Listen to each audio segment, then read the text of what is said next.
I want to add a note here that the difference between a one and a two-tailed test could be important in several subjects.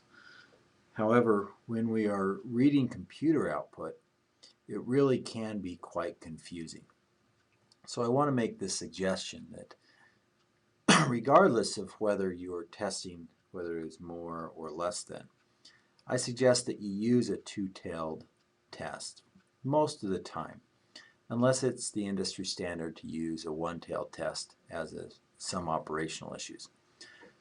A two-tailed test is more conservative than a one-tailed test. This means that if the two-tailed test is significant, or we reject the null hypothesis, then you know that a one-tailed test will also be so, but not vice versa.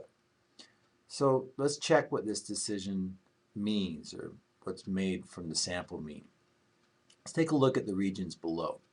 So in a two-tailed test, we draw our cutoffs as the area between of A and D. In a one-tailed test, we would draw our cutoffs at B. So for example, if I found that my t-statistic were in this range, or let's say 2.5 standard errors below the mean, I would reject the null hypothesis on a two-tailed test because it fell in this area here. And I would also reject the null hypothesis because on a one-tailed test because it was greater than B. However, let's assume that our test statistic is about 1.7 standard errors less than the mean. Now it falls in this area. So this is the first area I was talking about. This is the second.